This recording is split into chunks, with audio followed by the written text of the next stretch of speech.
So you're saying there's a chance? That's right. The chance for West Virginia to get to Arlington and play for a Big 12 title are much better than I even thought. The path for them to get there is easier than I thought.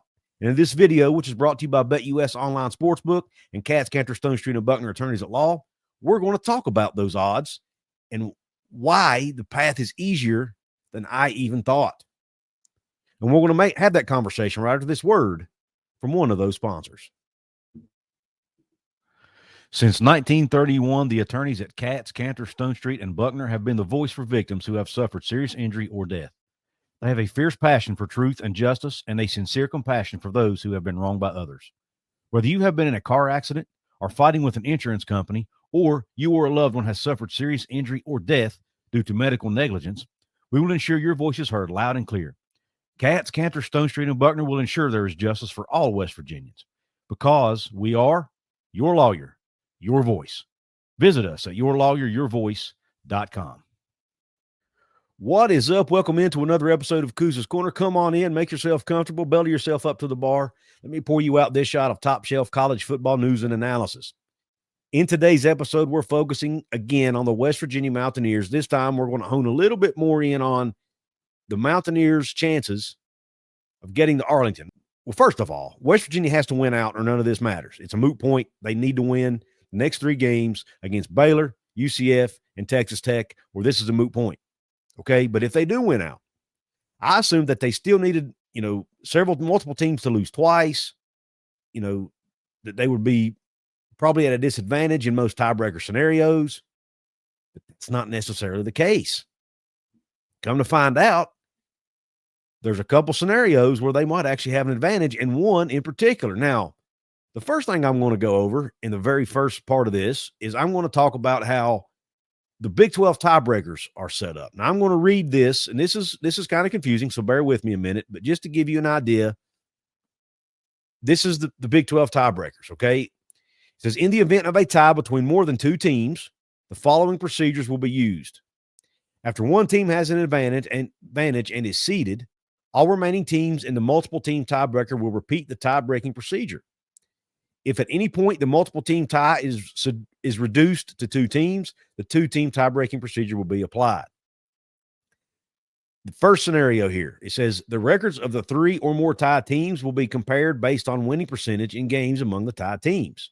You might have a scenario where all three teams might not have played each other, but you have one team that played them both and won. If that's the case, then that team obviously would get the nod.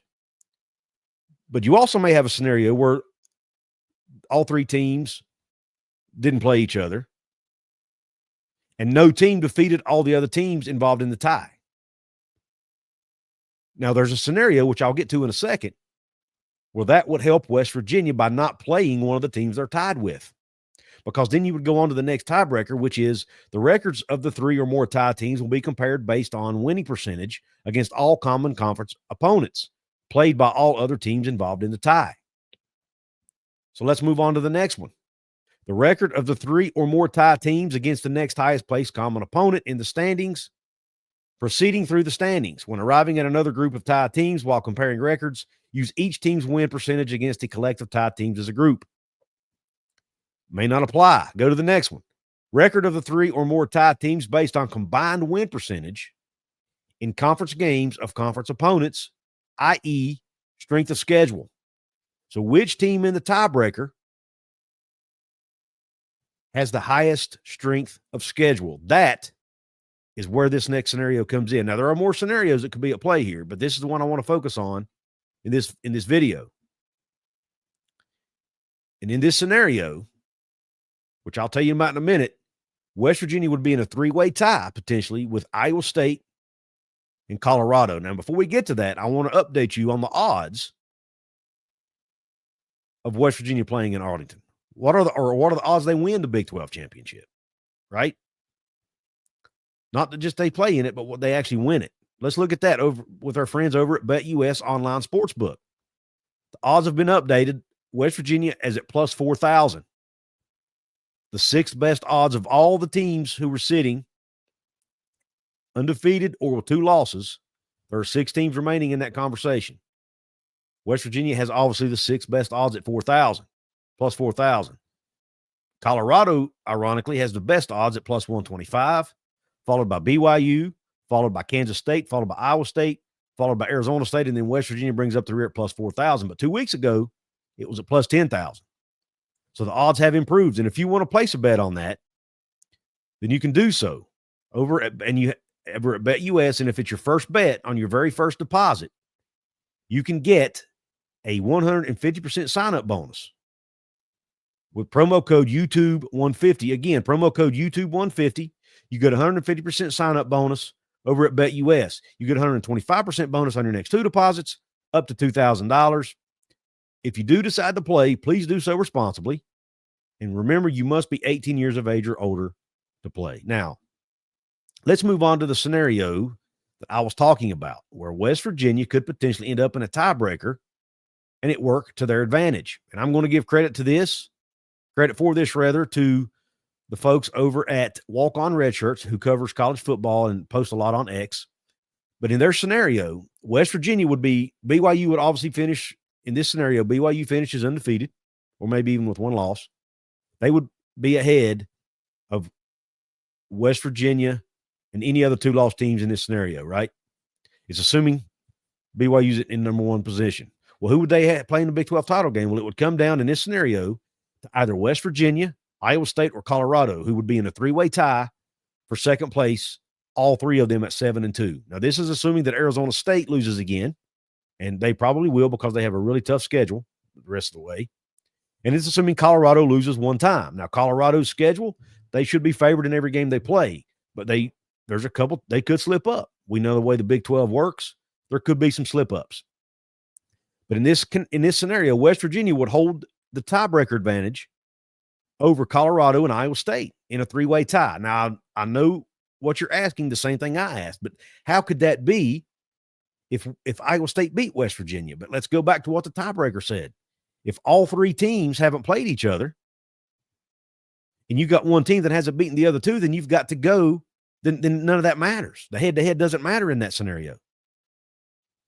So it wouldn't matter that Iowa State beat West Virginia. You'd have to go to the next step in the tiebreaker system, the tiebreaker rules. And according to this, West Virginia would be tied with Colorado,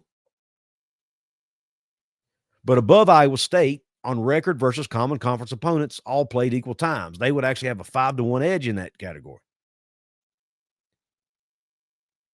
They would be ahead of Colorado based on conference opponent win percentage at .4075, which means they would have played a tougher schedule than Colorado.